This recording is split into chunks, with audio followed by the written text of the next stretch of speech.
All right, Shabbosai, good morning and a good Chodesh. Let us begin. Let's begin by thanking our sponsors for this morning. Share to thank our Talmud Torah sponsors for the month of Sivan, to thank Baruch Meir and Rina Dubin for dedicating all the Shemar Drashos this month in the Zos of Refuah Shlema for their niece, Chava Tzipora Bas Chaya Malka. We hope that in the merit of our Talmud Torah, she, together with Kol Cholei Yisrael, have a complete and enduring refuah. We thank our Daf Yomi sponsors for today, Gabi and Shana Cohn, in commemoration of the yahrzeit of Gabi's grandfather, Meir Axman. We hope that in the merit of our Talmud Torah, the Neshama will have an aliyah and the family a nechama. Now, with that, let us begin. A beautiful daf ahead of us today. Today's daf is Pei Hey 85. So let us pick up, Emir Hashem. We are actually picking up on Pei Dalet Amud Beis 84b, and we picked up at the two dots, Gufa, which is 2, 4, 6, 8, 10, 12, 14, 16, 17 lines up from the bottom. So we're picking up actually with a statement from yesterday's daf, a really fascinating idea. So Gufa, Amar Rav Yehuda Marav, Lo Husaruk Ksheros Lihinase Lepsulin. Shabbos Rav Yehuda said in the name of Rav that Ksheros, now in this context, Ksheros means Kohanos, daughters of Kohanim, so women who themselves hail from Kohanic families, who are totally, legitimately, genealogically fit, there is no problem for them to marry genealogically blemished men. Now, what we're specifically talking about, we're not talking about like a mamzer, because remember, again, no one is permitted to, not no one, but again, remember, general women can't marry a mamzer. Let's say a chalal. So let's say a chalal. Let's say you have a man who is the product of a forbidden Kohanic union, a Kohenes, a Bas Kohen, is permitted to go out and marry such a man. To which the Gemara says, let's bring a support to this from our Mishnah. Chalal shenasa kshera, the Mishnah brought down a case of a chalal who married a kshera. So my love, Kohenes, the kshera, we'll say, isn't the kshera in question talking about the Kohenes, a Bas Kohen? Umay kshera, what does kshera mean? Kshera lekahuna. It ultimately means a woman who's kshera lekahuna, to which the Gemara says, Lo Yisraelis. No, not necessarily, could just be talking about a Yisraelis. Umay kshera. So what does it mean when it says kshera? Kshera lekal. It means a person or a woman who is permitted to marry into the general assembly of Klal Yisrael. Ihachi, if that's the case, then also when you find the parallel term on the male side, Ihachi, Yeshlo ach kosher. When we speak about the case where the husband has an ach kosher, that's the case of a chalal who got married and he has an ach kosher. So does kosher also mean nami kosher lakal? Does that also mean that it's kosher lakal? Michlal duhu pasal. That makes it sound like the husband in question is someone who is pasal lakal elalav kohen. Rather, it has to mean ultimately kosher lakuna, or Kohen himself, umidahu Kohen, he Kohanes. And from the fact that in that case, he's a Kohen, then the parallel case we're talking about the woman, she must be a Kohanes. To which the Gemara says, not necessarily, mide iria, hakidi isa, vahakidi isa. So we'll say, so again, remember, just to be clear, we're trying to prove a point here. Rabbi Yehuda said in the name of Rav, that halacha l'maisa, Kohanic women, right, what we call Kohanos, are permitted to marry men who don't have unblemished genealogy. Now again, there's really only one case under consideration, which is the case of Chalal. Because remember again, any other man, a Nesin, a Mamzer, all of these other people have other restrictions. But we're trying to prove over here, so we'll say, essentially, what this means is that a Kohen and a Kohenes do not have the same halachas, right? So if a man is a Kohen, then obviously he is limited in who he can marry. If a woman is a Kohenes, Bas Kohen, she doesn't have the same limitations. We just tried to prove that, it didn't work out. Fine. Masir Ravin Bar Nachman, so Ravin Bar Nachman brings down the pasuk. So we'll say lo yikachu. So the pasuk over there we're talking about is as follows: Isha zona v'chalala lo yikachu, talking about a Kohen. Kohen can't marry an Isha zona or a chalala. The Isha grusha me Isha lo yikachu. And a woman who's divorced, he also, lo yikachu, cannot marry. To which the Gemara says, lo yikachu, lo yikachu. Why does it have to say it twice? melamed sha'isha musheres al yedei ish. Rabbi say, take a look at Rashi. Lo yikachu lama li lemichtav lo yikachu trezimni. Why does it have to say lo yikachu twice? Lahazhira isha al yedei ha'ish. So Rabbi say, listen to this. Literally, it means to warn the woman about the man. Rabbi say, this is fascinating. The Gemara is making the following suggestion. It says, Lo yikachu, they may not marry twice. One is to tell a Kohen that he's not permitted to marry these women, and one is to tell a Kohenes that she is not permitted to marry forbidden men as well. To which the Gemara says, Amar Rava, Kol heicha dehu musar hi musheres, v'chol heicha dehu lo musar hi lo mizdara. Rava says it teaches us, wherever the Kohen has a restriction, she's restricted. Wherever the Kohen doesn't have a restriction, she's not restricted. So we'll say, again, according to this, what are we saying? This is contradicting Rav Yehuda the name of Rav. Rav Yehuda the name of Rav wanted to say the restrictions that a Kohen has in marriage, a Kohenes doesn't have. Now the Gemara is suggesting from the two lo yikachus, that's not the case. And in fact, from the two lo yikachus, ultimately, again, one lo yikachu is for the Kohanim themselves, and one lo yikachu is for the Kohanos, is for the women. To which the Gemara says, 1 second, do we learn out the fact that a Kohenes has the same restrictions as a Kohen? From this phrase of lo yikachu, we learned that out. Rav Yehuda Marav. Nafka, Rav Yehuda Marav. Rav Yehuda says the name of Rav. V'chein tanad Rav Yishmael, ish o isha, ki yasu mikol chatos ha'adam. So let's listen to this. The pasuk says, ish o isha, if a man or a woman will commit any of the chatos, right, any of the averos. So what do you see from here? Hishva hakasuv isha leish l'chol onshin shebatorah. Rabbi say, this is fascinating. This is Rabbi say, I just want to point out, just follow the names here. This is Rav Yehuda in the name of Rav. Rav Yehuda in the name of Rav said, when the pasuk speaks about averos, what does it say? Isha isha. What does that teach you? When it comes to prohibitions in the Torah, men and women are the same. Whatever prohibitions a man has, a woman has. Whatever prohibitions a woman has, a man has. Same prohibitions. So I will say, so I just want to point out, this would seemingly contradict what Rav Yehuda said in the name of Rav beforehand. Because what did how do we begin today's daf? Rav Yehuda said in the name of Rav, there are the marital restrictions that a Kohen has, a Kohenes doesn't have. So I will say, so remember again, just so you follow the progression. So we start out with that statement, right? Then the Gemara challenges that. How does the Gemara challenge it? From lo yikachu.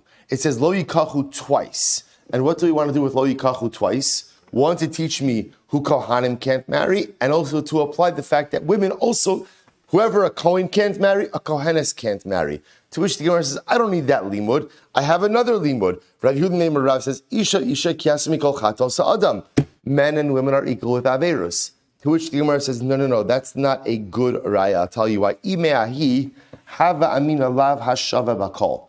See, I both say, from that phrase of Isha kiyasmi kol chatos ha'adam, I would assume that we're talking about an avera that applies equally to everyone. Right? So if you have an avera that applies equally to everyone, so ultimately, again, that's when men and women are equal. However, avalav she'eno shava bakol. I will say, give you an example, like kashrus. Right? Kashrus. You're not allowed to eat chazer. I will say, right, does that lav apply equally? Yes. I will say, what's an example of a lav that doesn't apply equally? Right? Kohanim. Who Kohanim can marry? Because Kohanim have certain restrictions that the rest of the nation does not. So the Havamina was, if you're just learning out from the pasuk, Isha kiyasu mikol chatos ha'adam, that men and women have the same restrictions, I would have said true. In a situation where we're talking about a restriction that applies to all of Klal Yisrael, but in a restriction that applies to some but doesn't apply to others, maybe men and women are not the same. What about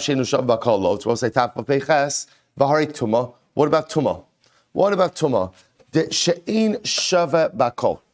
Tuma is not the same halacha by everyone. I will say, what does this mean? Take a look at Rashi. V'hari lav de Tuma. Rashi says, de'ein shava bakol. De'ein yisra musharin liga d'chsiv emor la kohanim mushar v'lo Yisrael. I will say, for example, if I'm Yisrael, and I decide, you know what?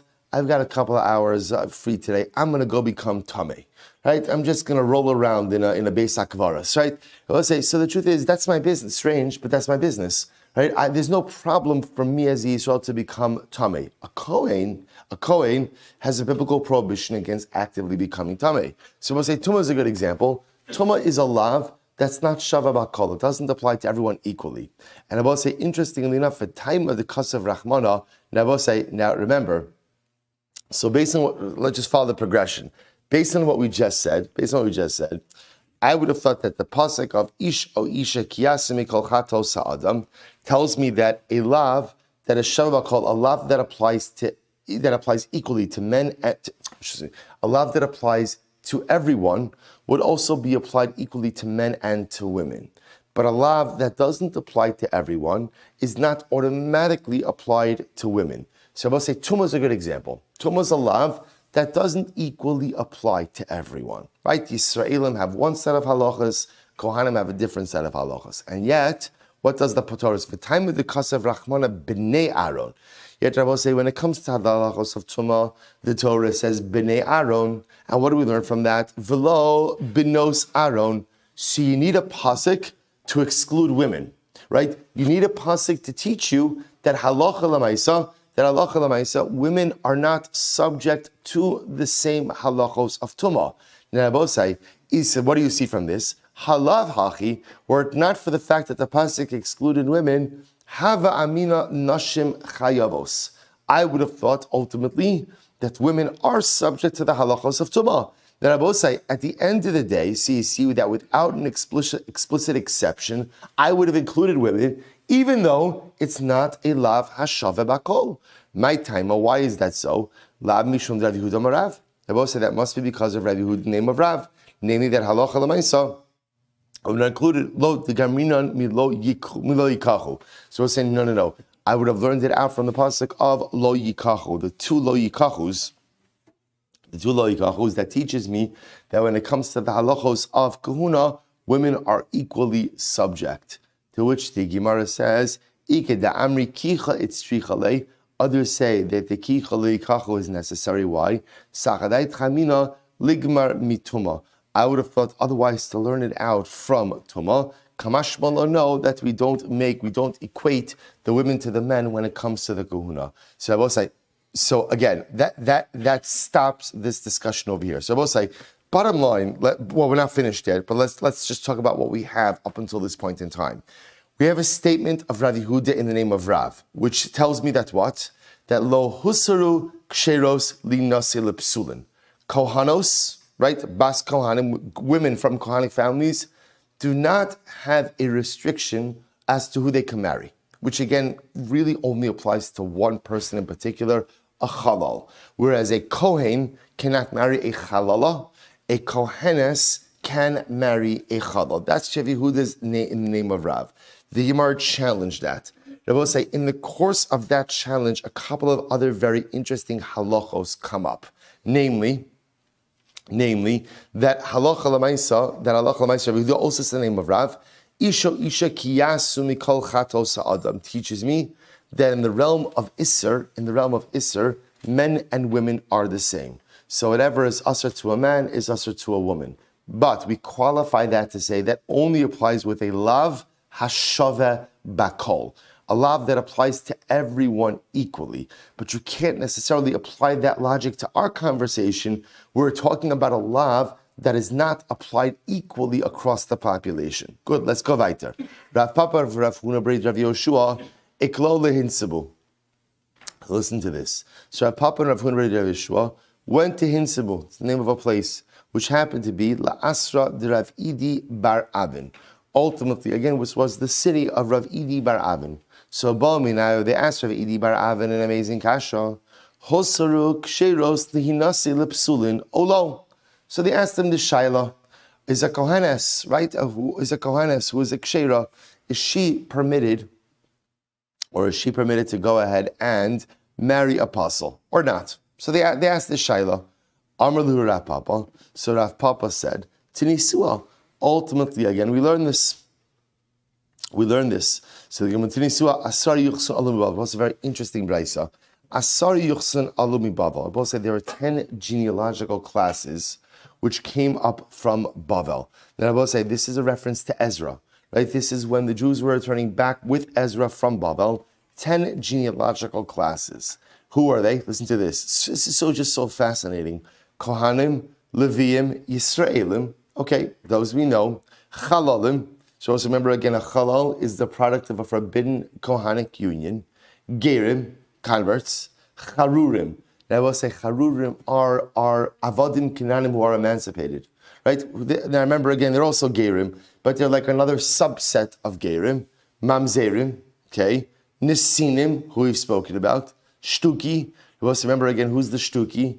That's the kid who, when he asks his mother about his father, she says, shh, right? She silences him, right? Or he points out saying, hey, this is not my father, and she says, quiet. Asufi. Asufi, Rabbi means a child who was collected from the marketplace, an adopted child who does not know his paternity. Right? Good. So we'll say those are the 10 genealogical classes. Now watch this. Kohanim, Leviim, Yisraelim, Mutarim, Lavo, Zebazeh.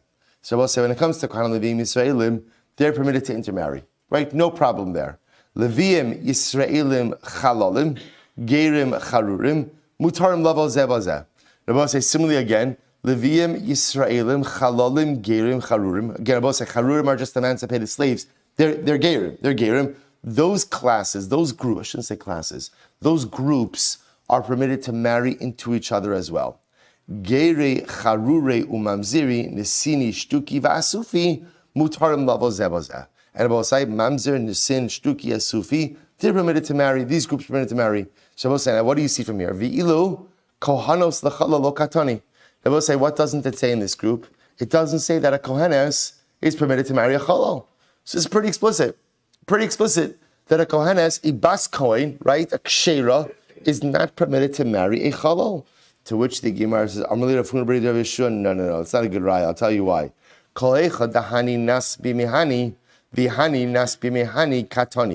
will say, the way this price is structured is when it gives permission for groups to marry into each other, it only lists their permission if it works both ways. If the men from one group can marry the women from the other group, and the women from one group can marry the men of the other group. But if it only works in one direction, the Braisa, doesn't say it. And therefore, again, Kohen, Kevan de'ilu baile minsiv chalala, asirale lo katani. Sirabo say, it could very well be that a Kohenes could marry a chalal. But remember, everyone agrees that what? A Kohen can't marry a chalala. So because a Kohen can't marry a chalala, the Braisa doesn't list the fact that Kohanim can marry into Chalalim, because the relationship doesn't work both ways. But it's still possible, that a Kohenes could marry a Chalala. So Asula Kamid Ravidi Barabin, they came before Ravidi Barabin, so we'll say this is grace. Remember again, this whole conversation is taking place between Rav Papa and Rav Huna, Braid Rav Yoshua. They're having this conversation in Hinsibu, which is the city of Rav Idi Bar Avin. So Rav Papa is going through this whole drasha. So Asla Kamid Rav Idi Bar Avin, they bring this before Rav Idi Bar Avin. Amruluhu Dardiki, but listen to this. Rav Idi Bar Avin says, children, Hachi Am Rav Yehuda Marav. Rav Yehuda Marav said as follows, Lo Husaru Ksheros Lihinase Lipsulim. Right? Rav Yehuda said the name of Rav, there is no problem for Ksheros, for a Bas Kohen to marry Psulin. Rabbi say this is such a fascinating exchange. Because Rabbi say, what is Rav Idi Bar Avin saying? Guys, stop it. Stop it, children, stop it. This is the halacha, and now let's move on. So Rabbi say, it's actually quite fascinating on a number of different levels. Rabbi say, this is also sometimes in life, you're engaged in a discussion with a person, and the truth is, you make the point, right? You're having a particular discussion, and you make your point. So at a certain point in time, either you accept the point or you don't accept the point, but you can't keep arguing it. This is an important yesod, because sometimes in life we try to keep arguing to convince a person of our position. At a certain point in time, either you accept or you don't accept, but you can't keep belaboring the same point over and over and over. Accept it, don't accept it, let's move on. It's an important yesod. Will say also, like, sometimes in life there are things we don't understand and we grapple with. Sometimes in life also a person has to accept I don't understand it, but I accept that this is the way that it is. Let's move on. You see, sometimes people get caught up in dynamics, whether it's interpersonal, theological, and they just keep mulling over the same things over and over and over and over. Interpersonally, sometimes, again, I have a disagreement with someone, and I'm hurt, and I'm upset. Sometimes you just have to accept it and move forward. Sometimes theologically, there are things I don't understand how HaKadosh Baruch Hu runs his world or why he does his things. Accept it and simply move forward. That's what Rav Yisrael here over here. You see Rav Yidi Bar Avin saying, guys, you've just spent the last Amud going through all of this. The halacha is like Rav Yehuda, the name of Rav, namely that ksheros can marry psulos. And I both say this is indeed how the Rambam paskins as well in Hilchos Isurei Bia, Perek Yutes Halacha Yud Aleph. Here Rambam says explicitly, Avala Kohenes Muteres Lihinasi Lechalal Uleger Ulemeshuchrar.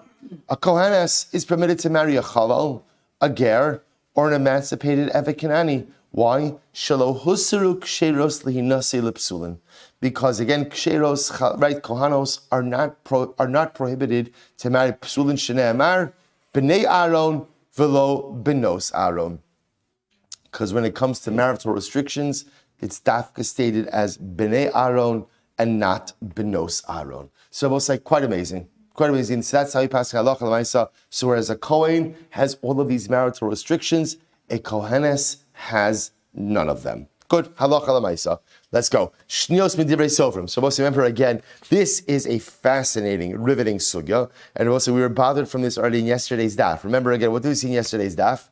That if you are married, right, to a woman who is an Isser Da'araisa, she has what? She has a ksuva.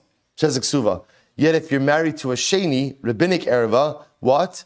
No ksuva. But like no ksuva and none of the associated rights of ksuva as well. So let's go. So ba'u mine b'nei biri mirav sheshes.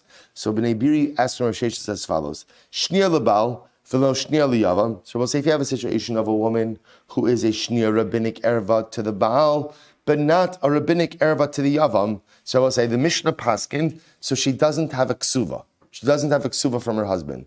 But yesh la ksuva miyavam. So we'll say, what about in this case if the husband dies, and now she does yibum? Does she get a ksuva from the yavam?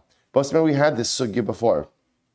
So let's analyze. Kevan dabramar ksuva sa'al nichsei baila harishon lesle. So we'll say, do we say that look in general, ksuva goes against the property of the first husband, right, of the now deceased husband. We'll say in general, the yavam does not have an obligation of ksuva. So do we say that since halacha l'maisa, generally the ksuva ultimately again is against the first husband's property, and therefore halacha l'maisa, since she has no ksuva from her first husband, therefore what? She has no ksuva from the yavam. Oh, dilma keva de ilu les la mirishon takin li rabbanim misheni isla. But if remember again, we learned this halacha. Although normally the ksuva is from the first husband's estate, what happens if the first husband was totally poor, impoverished, and had no money to give her a ksuva? In that case, we instruct the yavam to give her a ksuva. So what about in this case of Rabbi say, where as a result of the forbidden union with her first husband, there is no ksuva? Would we instruct the yavam to give her a ksuva? So the Gemara says, Amar Rav Sheshes said, Tanisa, we learn this. In general, a woman's ksuva goes against her first husband's property. So, but if she is a shnia, right, a rabbinic erva to her husband, ultimately she doesn't even have a ksuva from her yavam. Michlal di'ika, the Islami yavam, which makes it sound like there would be a case where potentially she would have a ksuva from the yavam, to which the Gemara says, you're right. But Chisur Mechsura is always the best. It's like bonus material, right? Chisur Mechsura, there's a piece that's missing. Here we go. V'achi katani. Rabbi say, here is the halacha. Ksuva san nichsei baila harishon. In general, a woman's ksuva is against her first husband, and what v'iles la mirishon takinu la misheni. However, Rabbi say, in a situation where, let's say, the first husband died and he's penniless, we instruct the yavam to go ahead and provide her with a ksuva. However, I was saying, if her first marriage was prohibited, rabbinically prohibited, then in that case, we do not, as much as there's still a mitzvah of yibum, we would not obligate the yavam to go ahead and give her a ksuva. And Rabbi say that is indeed halacha b'isa. So really, three halachas over here. Halacha number one is that a woman's ksuva is levied against her first husband's estate, in the case of yibum. Halacha number two, if her first husband died penniless, we instruct the yavam to provide her with a ksuva. Halacha number three, if the first husband was a sheni, was a rabbinic erva, right, rabbinically prohibited marriage, then ultimately, again, she has no ksuva from number one, and we don't instruct the yavam to give her a ksuva as well. That's the halacha. Weiter. By mini Rabbi Lazar, Rabbi Yochanan, Amar lekoin gadol, grusha vechalutz lekoin hedyot, yesh lamazonos, ha'in lamazonos. It was a fascinating case. Here's the shaila. We'll say an almana marries a kohen gadol, right? Or grusha v'chalutz the kohen hedyot. So a kohen marries an illegal, right? He marries an illegal woman. Right? So let's say the kohen gadol marries an almana, marries a widow. So I will say, is he obligated to provide her with mazonos or not? Is he obligated to support her? To which the Gemara says, hey, Dami, I don't understand. What's the case? So I don't understand. If they're living together, right, they're married, so we want this Kohen to divorce his wife. So we're trying halachically to get him to divorce her, and you're going to give her support? Doesn't make any sense. I will say that seems to undermine any effort to force the dissolution of this marriage. No, I will say, what's the case? Listen to this. The case over here is where husband, went overseas. He went overseas, and I will say what happened. He didn't leave her with any money, and he didn't leave her with any mazonos. So what does she do? She takes out a loan in order to provide for her needs. Is he obligated to go ahead and pay back the loan? That's the shaila. So the Gemara says, "My mizoni tonight ksuvaninu umidi is like ksuva is like mizone." So do we say Rabbi say that mizonos is part of the function of ksuva? And since Rabbi say this woman does have a ksuva, she does have a ksuva.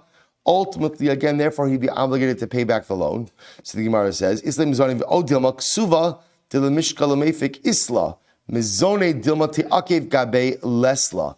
On the other hand, Rabbi say, no. The reason we have a ksuva is because ksuva is a good way to encourage the dissolution of the marriage. Why? Because there's a payout. Mizonos will encourage what? The continuity of the marriage. So maybe we don't want to give her mizonos. So Amrlei lesla. He said she has no mizonos. So it's a very interesting case. Allah Chalamaisa, even when a Kohen is married to an almana, illegal marriage. Halach Chalamaisa, she does have a ksuba, but no mizonos. And no mizonos in two forms. Number one, he's not obligated to actively sustain her. And if she takes out a loan to provide for her needs, he is not on the hook for that loan. Incredible. Tanya yeshla. But also we have a brisa that says she does have mizonos. Kitanya hila achar misa. Oh, so she does have mizonos. When does she have mizonos? After he dies. See, I will say, one of the Tanai Ksuva, one of the conditions of the Ksuva, is that if a woman is widowed, she receives support from the estate as long as what? She doesn't remarry. So I will say, interestingly enough, halacha l'maisa, if the Kohen dies, so the almana continues to get mizonos. I will say, because in that case, we have no problem with her getting mizonos. Why no problem with her getting mizonos? Why no problem? Husband's dead. There's no longer an illegal marriage. So I will say, really fascinating. So Allah Chalames, what we're saying is like this. Kohen Gadol marries an almana, illegal marriage. She has a ksuva. She has, for reasons we'll discuss, she has a ksuva, but no mizonos. Bryce says she does have mizonos, if he dies. If she's widowed and has not remarried, she continues to receive support from the estate in the form of mizonos. So the Gemara says, is the Amri, of alternate version of this, Amrele, Tanya, Yeshla. We have a brisa that says that she gets mizonos. How could that be? But he's obligated to divorce her. Why would you give her support if ultimately, again, he's obligated to divorce her? Ve'ela hatanya yeshla kitanya hila achar misa. What we will say, just in the same idea, but just alternate version of this. So when do we say that she has mizonos? After he dies. So I will say, Tan Rabbanan, Amar lekohen gadol, grusha v'chalutza lekohen hedyot, yeshla ksuva, peiros, mizonos, belos, v'hi psula, vlada pasol, v'hotzi, v'kofin osa lahotzi. So also listen to this. If a Kohen Gadol marries an almana, or Kohen Hedyot marries a grusha v'chalutza, What's the halacha? Number one, she has ksuva. Number two, there is peros, like we discussed. Number three, there is mizonos, obligated to support. Number four, belows, which means in the event of divorce, he has to give her whatever is left over from the property that she brought into the marriage. Vihi psula. Rabbi says she's puzzle, right? How is she puzzle? What's her status now? What is she? She is a chalala. She's a chalala. Not only that, vlada puzzle. Her offspring are also chalala. It's a legal marriage. The governor of Salahotzi. And ultimately we force the husband to divorce her. We'll say that's case number one. Case number two, shnios midivrei sofrim. What happens if a man is married to a rabbinic erva? Ein la ksuva, she has no ksuva, lo peros, lo mazonos, velo belos. So we'll say no ksuva, no peros, no support, no belos, vihik shera. We'll say now again, this is only a rabbinic erva, therefore she is kasher, vlada kasher, her offspring is kasher, the kofin oso lahotzi, and we obligate him to go ahead and divorce her. So we'll say, there is an obvious and glaring question over here. How could it be that in the case of biblically prohibited marriage, all of the rights are intact?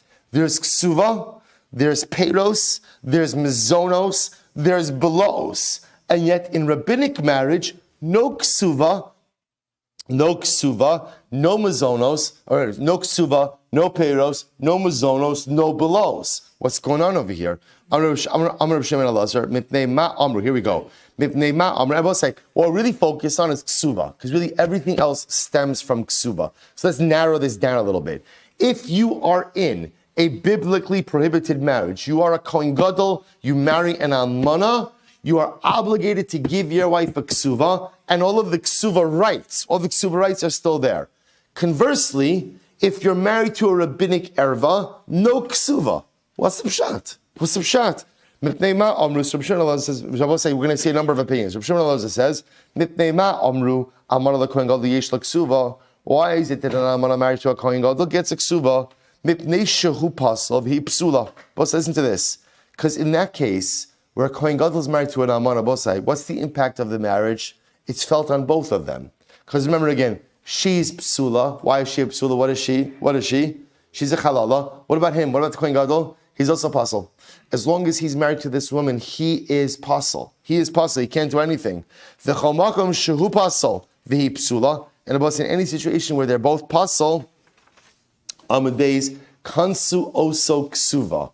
Ultimately, again, they penalize him by keeping the ksuva intact. Now, we'll say, what does that mean? Take a look at Rashi. Tap Rashi Pei Amadeus. Kansu oso ksuva. Kolomar lo kansuha misha'ar nashim v'hayde kansuhu rabbanon l'shnios. Before I get this, we'll say. See, here's what's interesting. See, in a situation where they're both pasul, we'll say, we know that it's only a matter of time until what? Until he divorces her. Because the Kohen is not going to want to live under a state of psul. Excuse me. So we'll say, thank you. So we'll say, so because they're both possible, because they're both impacted, it's an unsustainable situation. So we know that he's going to divorce her. So I will say, because we know he's going to divorce her, Chazal did not feel there was any reason to levy an additional penalty upon her that she should not get a ksuva. So I will say, so in other words, remember, what's our goal? We'll say in all of these cases, what's our goal? We have one goal. What's the goal? Dissolution of the marriage. That's our goal. And whatever tools we need to use to force or to push the hand for a divorce, that's what we're going to do. In a case where they're both pasul, we know that this is an unsustainable union because the Kohen is not going to want to live in a state of psul. So therefore, we don't need to deprive her of her ksuva in order to go ahead and force the dissolution of the marriage. On the other hand, so I will say, what about by shnios? Yeah, by shnios again, there's no ksuva. And I will say, now why is that? Because I will say, what's the impact when you marry a sheni? What's the impact? What's the impact? None. Right? There's no personal impact. There's no offspring impact. And therefore what? The Gemara says, kansu osa ksuva. I will say, in a situation where there is no impact upon either of them, that's when Chazal removed the ksuva. Now go back to that top Rashi. It's the Rashi kansu osa ksuva. Rashi says, Now listen to this. He says, "V'hayde kansua l'rabbanan l'shniya ksuva kadesh lo tisakiv etzlohi hu dechevan delo tehavi la ksuva minei shavkale v'nafka." So Rabbi say, listen to this. Watch this. In the case of a shniya, see Rabbi say, listen to this. So a man is married to a sheni, a man is married to a rabbinic erva. Rabbi say, is there any good reason for them to go ahead and dissolve this marriage? Is there any good reason for them to get divorced? Think about it just a moment. Is there any good reason? No. Leaving aside Rabbi say that it's wrong, right? Leaving aside that it's wrong, Rabbi said no good reason, because after all, there's no impact upon him, there's no impact upon her, and there's no impact upon who? Offspring. Everything is fine. So wherein lies the impetus to dissolve this rabbinically prohibited marriage? I'll tell you where. Chazal said no ksuva. That will say once there's no ksuva, that also means what?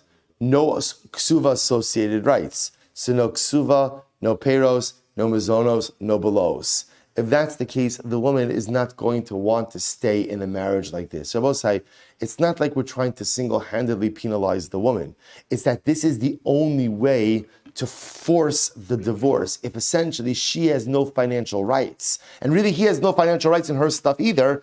At the end of the day, that is what is going to compel them to make a divorce. So I will say, so this is the position of Reb Shimon ben Elazar. Wherein lies the distinction ultimately again between a biblically prohibited marriage and a rabbinically prohibited marriage? In a biblically prohibited marriage, there's a status issue. The Kohen becomes pasul. The woman becomes a halala. Because they're both pasul and the offspring is pasul, that by itself is going to force the dissolution of the marriage. You don't have to penalize her by depriving her of the ksuva. In a case of sheni, rabbinically prohibited marriage, there's no status issue. Therefore, the only way to force the divorce is remove the ksuva. Rabbi Yomi Rabbi says, halalu divrei Torah. So what it says is a simpler distinction. I will say, when we're talking about a biblically prohibited marriage, that's daraisa. The divrei Torah in tzrich and chizuk. Rabbi say, people treat an isur daraisa with greater severity. Therefore, you don't have to penalize anymore. People will treat an isur daraisa severely. Halalu divrei sofrim, whereas sheni is only a derabanan. The divrei sofrim tzrich and chizuk. And Rabbi say, rabbinic law requires additional bolstering. So therefore, in a biblically prohibited marriage, you don't have to remove the ksuva. But in a rabbinically prohibited marriage, it needs additional chizuk, it needs additional teeth. And therefore, again, halacha l'maisa will remove the ksuva. Davar acher, I will say another possibility. Zehu is fascinating. Another possibility is Zehu margila, v'zu hi margila so. I will say the other possibility is the following. In the case of an almana who marries the Kohen Gadol, Zehu margila, he convinces her, and in the case of the shniya, she convinces him. But say, take a look at Rashi for just a moment. Zehu margila, Rashi says over here, Almana l'kohen gadol, grusha v'chalutza l'kohen hedyot, hu margila umasiso linaselo. In the case of the kohen marrying the almana, we assume that it's the kohen who has to convince her. Why, Rabbi say? Why does the kohen have to convince her? Rabbi say because this is not a good proposition for the woman. Why not? As much as it's great to be married to the kohen gadol, why is it not good for Rabbi say? She becomes a halala, right? Remember again, as much as she's going to get a ksuva and all of her rights, her status forever changes. As much as his status changes as well, his status only changes for how long? As long as he's married. Once he divorces, his status reverts back to what it was before. She and the kids are forever have a status change. So we assume in the case of the kohen who marries the almana grusha, ultimately, again, he has to convince her. Because he has to convince her, that's why there's a ksuva. V'zo shniya, Rashi says, D'chevan d'lo ihi mifsala, v'lav zara mifsa, v'lo mafsada midibose. As opposed to the case of the sheni, in the case of the sheni, who is encouraging the marriage? She is convincing him. So because she's convincing him, ultimately, again, no ksuva. So Rabbi say, in this version, kind of the rights to the ksuva are dependent on who we assume is the initiator of the marriage. In the case of the Isser Daraisa, we assume it's the man who's the initiator since he has very little to lose. Therefore, the ksuva is intact. In the case of the Sheni, we assume it's she who is the initiator of the marriage, and therefore we remove the ksuva. Davar Acher, another possibility. Man katanila. So the Gemara says, Davar Acher, man katanila, ikeda amar Reb Shimon Elazar katanila. So we'll say, who is the author of this last Davar Acher? That it's dependent on who is the initiator of the marriage. The Gemara suggests perhaps this is a continuation of the statement of Reb Shimon ben Elazar.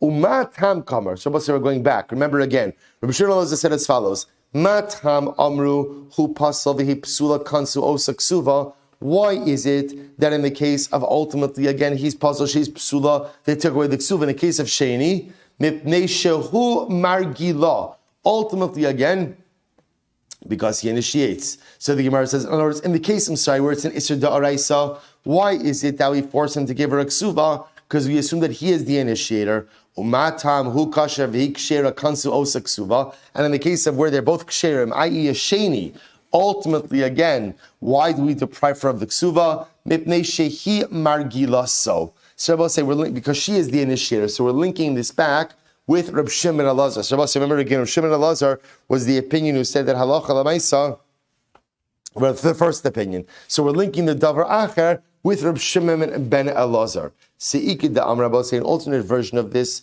Rabbi Katanila. Maybe the davar acher is actually Rabbi. V'chalutza kakashya. What about the case of chalutza? What about the case of chalutza? We'll say, look at Rashi just a moment. Ikid da amra Rabbi Katanila. Shenasan tam ledvarav mipnei shein shal Torah. So Rabbi said, Rebbe was the opinion who said that the distinction between the cases is an Isser Da'araisa versus an Isser D'Rabbanan. An Isser Da'araisa doesn't require chizik, and therefore halacha l'maisa keep the ksuva intact. An Isser D'Rabbanan does require ksuva, and therefore deprive her of it. So others say that davar acher is Rebbe. And what about the case of chalutza? Chalutza d'Rabbanan. What about the case of chalutza? Which is Shabbos say for a kohen to marry a chalutza that is quote unquote only an isra d'Rabbanan, v'isla ksuva, and yet ultimately again she still has a ksuva. Hadar amar kevan de pasule midrabanan. Since ultimately again is absolved midrabanan. Zeu margila. Shabbos say that's the case of vizohi margila. So we'll make the distinction ultimately again in terms of who is the initiator of the marriage. Ma'ika. Rabbi Shimon ben Elazar. So now again, we have two opinions, Rabbi and Rabbi Shimon ben Elazar, as to how to explain the distinction, why in the case of an Isser Da'araisa there is a ksuva, yet in the case of the Sheni there is not a ksuva. So wherein lies the distinction between Rabbi and Rabbi Shimon ben Elazar? Rav Chisda, Mamzeres u'nesina li Yisrael ika beinayu. Rabbi say the nafkamin will be in the case of a Mamzeres or an Nesina who marries Yisrael. Man da amr da'araisa, hanami da'araisa. Shabbos say if you hold it's just a din in the da'araisa, so mamzer and nesina li Yisrael is an isra da'araisa. Man da amr shehum margir la. Shabbos say the one who makes it as a distinction between who is the initiator of the marriage, ha he margila le. These would both be cases where she would be initiating the marriage. Shabbos say because again remember, since she's the mamzeres, she's the nesina. Ultimately, again, she would be the one trying to convince the man to marry her. Rabbi Elazar da'amar harizeh eved umamzer ha lo margila v'lo midi. But according to Rabbi Elazar, who says that the offspring ultimately again has the same status, she would not be the one who would initiate. Ela amrav Yosef machzir grusha mishenises ikabenayo. A good enough communication would be the case of machzir grusha, a case of a man who divorces his wife and then remarries her after she married someone else. Let me say it differently. Man divorces his wife, she remarries, then she divorces, now he remarries her again. Man da'amr da'oraisa, hanami da'oraisa, the opinion that says that in Isra da'oraisa, this is also Isra da'oraisa. Oman da'am neshu margila, but the opinion that says that it's a distinction between who initiates the marriage, ha, he, margala. In the case of machzir grusha, so once again, she would be the initiator. But according to Rabbi Akiva, who holds that even with an Isra Lav, such a union creates mamzeros, she would not be the initiator of this union because she would not want children who are mamzerim. To which the Gemara says, "Halo margalale v'lo midi." Elam Rapapa ba'ula lekohen gadol ika beinayu. Rapapa says it must be the case of a ba'ula to the kohen gadol. Man da'amar da'araisa hanami da'araisa. This will still be his da'araisa. Uman da'am nishu margila. Ha he margala lay. But I will say the one who says about its initiation, she would be the one who initiates. Or the Elazar ben Yaakov Yishchal mechai be'aseh ha lo margala lay. But according to Elazar ben Yaakov, who says that you could even have a chalal from an aseh, she would not initiate because she would not want her children ultimately again. I know my time is up. I know. Right, so I'll say ultimately again, just 30 seconds. But ultimately again, according to the one who says that there is a chala from Chai V'Yaseh, she would not initiate. The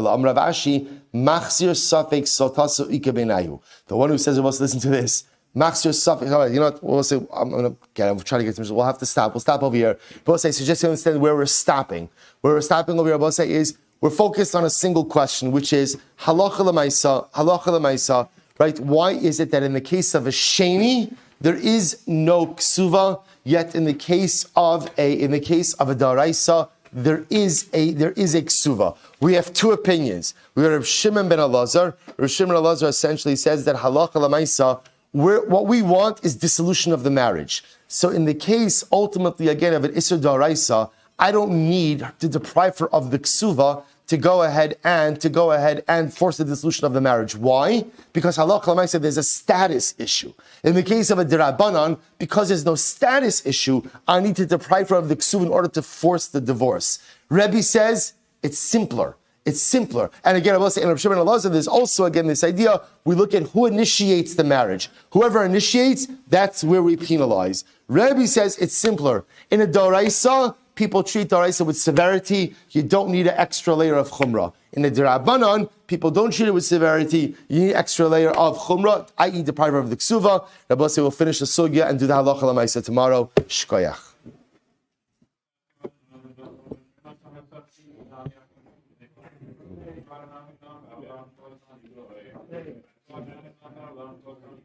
Have a great day, Bennett.